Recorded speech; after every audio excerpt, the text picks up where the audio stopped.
जब टूटने लगे हौसले तो बस ये याद रखना, बिना मेहनत के हासिल तक तो ताज नहीं होते।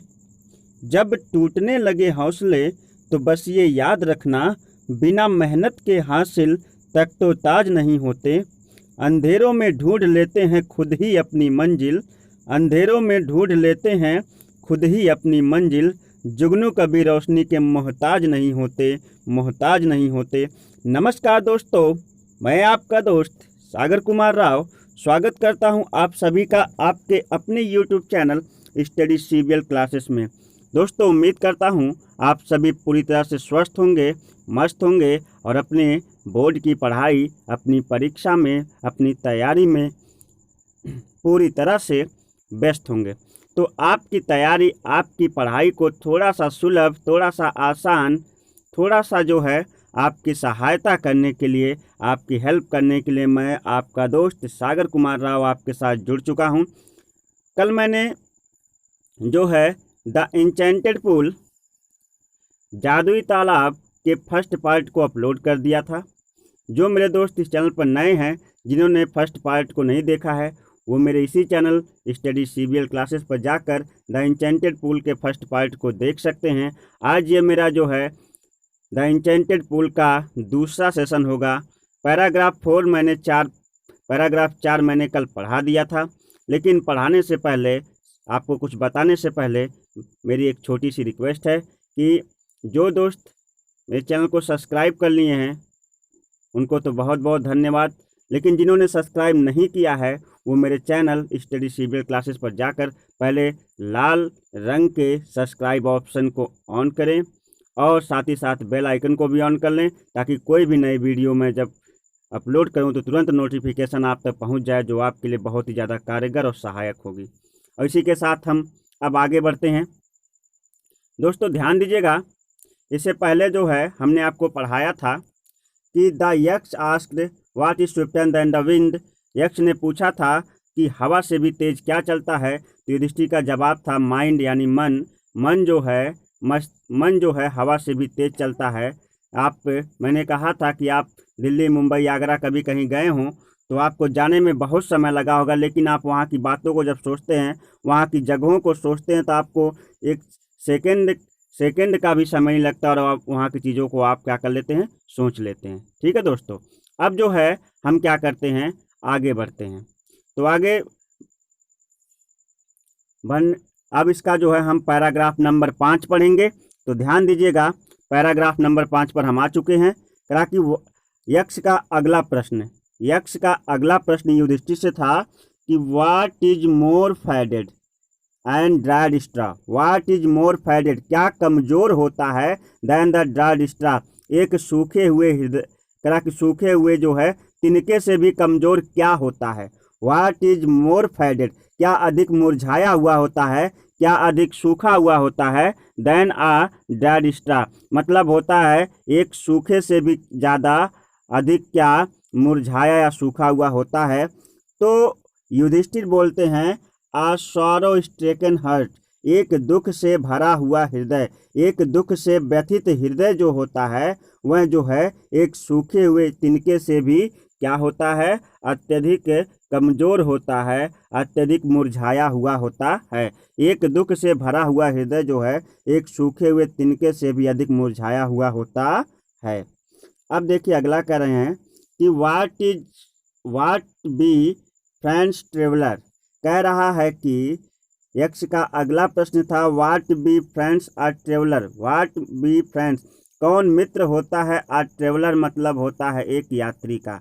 एक यात्री का उसकी यात्रा के दौरान कौन मित्र होता है। जब कोई यात्री अकेला होता है तो उसकी यात्रा के दौरान उसका मित्र कौन होता है। तो युधिष्ठिर का जवाब रहा लर्निंग, उसकी शिक्षाएं, उसके ज्ञान, उसके जो है जानकारी ही क्या होती है, एक जो है यात्री की उसकी यात्रा के दौरान उसकी साथी जो है उसकी शिक्षाएं होती हैं। यदि वह पढ़ा लिखा है तो चीज़ों को पढ़ के, बोर्ड को पढ़ के इधर उधर जा सकता है। यदि वह पढ़ा लिखा नहीं है तो हो सकता है बुद्धिमत्ता का प्रयोग करके इधर उधर पूछ के चला जाए, लेकिन ज़्यादातर अगर वह शिक्षित है तो शिक्षा ही उसके यात्रा में उसकी क्या करती है, मदद करती है, सहायता करती है। अब करा कि अगला प्रश्न यक्ष का था, हु इज द फ्रेंड, कौन मित्र होता है, हु स्टे एट होम, जो व्यक्ति घर पर रुका होता है उसका मित्र कौन होता। हु इज द फ्रेंड, कौन मित्र होता आप वन, उस एक व्यक्ति का, हु स्टे एट होम, जो घर पर रुका हो। वह व्यक्ति जो घर पर रुका हो उसका मित्र कौन होता है। तो ध्यान दीजिएगा, कह रहा है कि वह व्यक्ति जो घर पर रुका हो उसका मित्र कौन होता है। तो कह रहा है कि वाइफ। युधिष्ठिर का जवाब रहा पत्नी। यानी जो व्यक्ति घर पर रुका है उसका जो मित्र है, उसका जो सलाहकार है, वो जिससे बातें कर सकता, जिससे अपने सुख दुख शेयर कर सकता, वो उसकी कौन होती है, पत्नी होती है ना दोस्तों। आगे बढ़ते हैं। Who accompanies man in death, करा कि हु अकम्पनीज, कहते हैं कि मृत्यु के बाद इंसान के साथ कुछ नहीं जाता है, लेकिन यक्ष का प्रश्न था हु अकम्पनीज, कौन साथ देता है अ मैन, एक व्यक्ति का, इन डेथ मतलब होता है उसकी मृत्यु के बाद। मृत्यु के बाद जो है एक व्यक्ति का साथ कौन देता है, तो उसने, तो इसी का जवाब रहा धर्म। मृत्यु के बाद व्यक्ति का कुछ नहीं जाता है, केवल धर्म जाता है। दैट एनोन, धर्म ही अकेला ऐसा साथी होता है, करा कि the Saul it's solitary journey after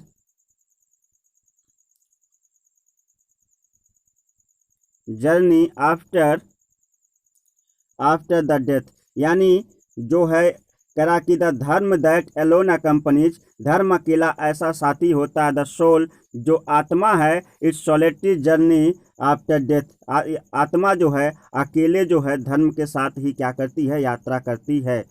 यानी जब प्राण निकलते हैं तो आत्मा जो है अकेले धर्म के साथ क्या करती है, यात्रा करती है। एक बार मैं तेजी से दोहरा दूं, पहला क्वेश्चन इसमें देखिए, यक्ष का अगला क्वेश्चन था what is more faded the dried straw, एक सूखे हुए तिनके से भी अधिक कमजोर क्या होता है, अ सॉरो स्ट्रेकन हार्ट, एक दुख से व्यतीत हृदय, what be a friend a traveller, एक यात्री का उसकी यात्रा के दौरान मित्र कौन होता, लर्निंग उसकी शिक्षाएं।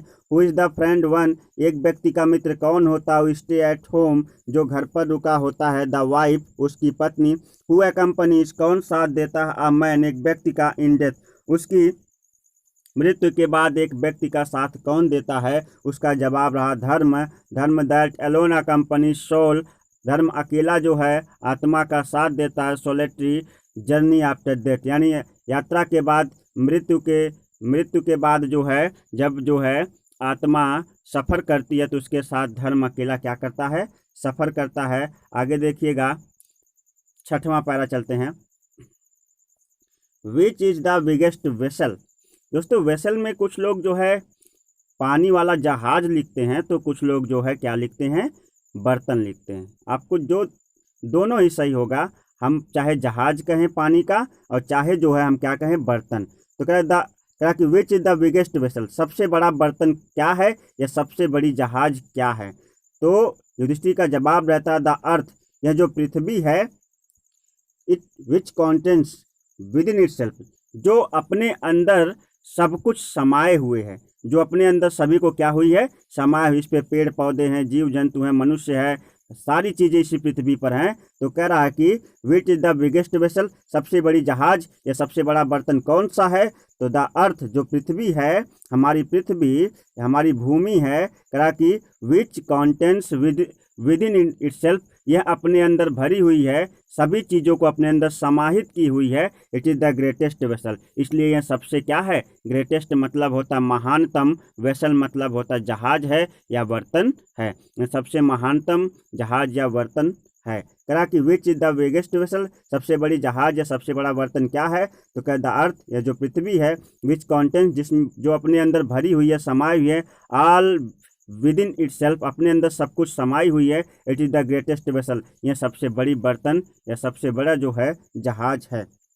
अब अगला प्रश्न बहुत ही शानदार सा प्रश्न है यक्ष का, व्हाट इज द हैप्पीनेस, प्रसन्नता क्या है। व्हाट इज द हैप्पीनेस, प्रसन्नता क्या है। तो युधिष्ठिर का जवाब आता है happiness is the result of good conduct. Happiness जो प्रसन्नता है इज द रिजल्ट परिणाम है ऑफ गुड कंडक्ट, मतलब होता अच्छे कार्यों का। मतलब प्रसन्नता जो है अच्छे कार्यों का परिणाम होती है। यदि आप अच्छे कार्य करते हैं तो आप सदैव प्रसन्न रहते हैं। तो वही करा कि प्रसन्नता जो है, अच्छा कार्य करके हमेशा इंसान प्रसन्न रहता है। तो वही कहता है कि यक्ष के प्रश्नों का जवाब देते हुए युधिष्ठिर कहते हैं, यक्ष का प्रश्न रहता है व्हाट इज हैप्पीनेस, प्रसन्नता क्या है। तो युधिष्ठिर बोलते हैं happiness is the result of good conduct, प्रसन्नता जो है अच्छे कार्यों का परिणाम होती है। यक्ष का अगला क्वेश्चन दोस्तों, बड़े ही शानदार से प्रश्न पूछे जा रहे हैं। अगला है कि व्हाट इज दैट, वह क्या है, बाय गिविंग अप, जिसे त्याग देने से, गिव अप मतलब त्याग देना या छोड़ देना। व्हाट इज दैट, वह क्या है, बाय गिविंग अप, जिसे त्याग देने से करा कि which man become loved by all, मनुष्य सबसे प्रेम करने लगता है। व्हाट इज दैट, वह क्या है, which man becomes loved by all, जिसे त्याग देने से मनुष्य सबसे क्या करने लगता है, प्रेम करने लगता है। वह कौन सी ऐसी चीज है जिसे त्यागने के बाद मनुष्य सबसे प्रेम करने लगता है, सबसे जो है प्रेम भाव से रहने लगता है, तो सबके सबसे घुल मिल के रहने लगता है। तो वह है दोस्तों प्राइड, घमंड। घमंड जो है for the man give up, यदि मनुष्य अपने घमंड अपनी ईर्ष्या को क्या कि बीइंग प्राउड, यदि मनुष्य जो है अपने घमंडीपन स्वभाव को छोड़ दे, मतलब ये सोचे, अगर ये सोचे कि मैं जो है सबकी तरह हूँ, सब मुझ में जो है जो सब लोग हैं मैं उन्हीं की तरह हूँ, मुझ में कुछ खास नहीं है। जो लोग सोच लेते हैं कि मेरे पास तो धन है, मेरे पास तो मतलब मैं उससे प्रबल हूँ, जो लोग अपने चीज़ों को जो है घमंड के तौर पर लेते हैं, वो उनका साथ कोई नहीं देता। तो यही कह रहा कि प्राइड जो घमंड है, for if man give up being proud, यदि मनुष्य अपने घमंडीपन स्वभाव को छोड़ दे, he will be loved by all, तो वह सबसे प्रेम करने लगेगा। क्योंकि जब अपने घमंडीपन को स्वभाव को छोड़ेगा तो सभी के साथ मिलजुल के रहेगा, सभी को अपना दोस्त मानेगा, मित्र मानेगा, साथी मानेगा, तो वह सबसे प्रेम करने लगेगा या सब उससे प्रेम करने लगेंगे। व्हाट इज दैट, वह क्या है, बाय गिविंग अप, जिसे त्याग देने से कहा कि man becomes loved by all, मनुष्य सबसे प्रेम करने लगता है। तो कह रहा कि प्राइड वह है घमंड, यदि घमंड इफ करा कि for if man give up, यदि मनुष्य त्याग दे बीइंग प्राउड, यदि अपने घमंडीपन स्वभाव को त्याग दे, he will be loved by all, तो वह सबसे प्रेम करने लगेगा। व्हाट इज द लॉस, क्या खो देने से, अगला क्वेश्चन है व्हाट इज द लॉस, क्या खो देने से, विच इल्ड जॉय, केवल प्रसन्नता मिलती है, नॉट सॉरो, दुख नहीं होता। वैसे तो दोस्त हमारा कुछ भी खो जाता है तो हम दुखी हो जाते, उसे खोजते हैं। कोई भी सामान हमारी चोरी हो जाए या खो जाए तो हम बहुत ही ज़्यादा दुखी होते हैं। लेकिन यहाँ पर यक्ष का प्रश्न थोड़ा सा अजीब है कि क्या खो देने से केवल प्रसन्नता प्राप्त होती है, दुख नहीं। दोस्तों ये प्रश्न जो है, क्या खो देने से केवल हमें प्रसन्नता प्राप्त होती है, दुख नहीं, तो युधिष्ठिर का जवाब रहा एंगर, क्रोध, गुस्सा। अगर हम अपने क्रोध या गुस्से को त्याग देते हैं, कहा कि if we give up being angry, यदि हम गुस्सा होना छोड़ दें, हमें यदि गुस्सा ना आए, हम प्रेम भाव से सबसे रहें, तो we will no longer subject, तो हमारे पास कोई सब्जेक्ट मतलब होता है, कोई ऐसा मुद्दा ही नहीं बचेगा सॉरो मतलब दुख का। यानी हम दुखी इसलिए होते हैं क्योंकि हम ज़्यादा से ज़्यादा गुस्सा होते हैं और गुस्सा होकर अपने सारे काम को, अपने सारे कार्य को खराब कर देते हैं। इसलिए यदि हम गुस्सा होना छोड़ दें तो हमारे पास फिर जो है दुखी होने का कोई कारण नहीं रह जाएगा। एक बार और इसको तेजी से दोहरा लें, छठे पैरे को, which is the biggest vessel, सबसे बड़ा बर्तन या सबसे बड़ी जहाज कौन सी होती है, तो अर्थ जो पृथ्वी है, contents all with in itself, अपने अंदर सब कुछ सभी चीज़ों को समाहित की हुई है, it is the greatest vessel, इसलिए सबसे बड़ा बर्तन या सबसे बड़ी जहाज है। व्हाट इज हैप्पीनेस, प्रसन्नता क्या है, happiness is the result of good conduct, प्रसन्नता जो है अच्छे कार्यों का परिणाम होती है। व्हाट इज दैट, वह क्या है, बाय गिविंग अप, जिसे छोड़ देने से या जिसे त्याग देने से। कहा कि व्हाट इज गिविंग अप, ऐसा क्या है जिसे छोड़ देने से या जिसे त्याग देने से, कहा कि जिसे छोड़ देने से या त्याग देने से giving up man becomes loved by all, मनुष्य सबसे प्रेम करने लगता है, वो है प्राइड, घमंड। इफ करा कि इफ अ मैन, यदि एक मनुष्य जो है गिव अप छोड़ दे बीइंग प्राउड, घमंडीपन स्वभाव को, ही will be loved by all, तो वह सबसे प्रेम करने लगेगा। आगे देखिएगा, कहा कि व्हाट इज द लॉस, क्या खो जाने से जो है, कहा कि केवल जॉय प्रसन्नता प्राप्त होती, नॉट सॉरो दुख नहीं होता है। एंगर गुस्सा, यदि हम अपने क्रोधितपन यानी गुस्से वाले स्वभाव को छोड़ देते हैं, we will no lodge a subject, तो हमारे पास कोई कारण नहीं रहेगा सॉरो मतलब दुख का। तो दोस्तों उम्मीद करता हूँ आज की जो वीडियो है आपको बहुत ही ज़्यादा पसंद आई होगी, और यदि आपको वीडियो पसंद आती है तो जो मेरे नए दोस्त हैं वो ज़्यादा से ज़्यादा चैनल को सब्सक्राइब करें, लाइक करें, शेयर करें। मिलते हैं इसके नेक्स्ट पार्ट के साथ, तब तक के लिए नमस्कार, धन्यवाद।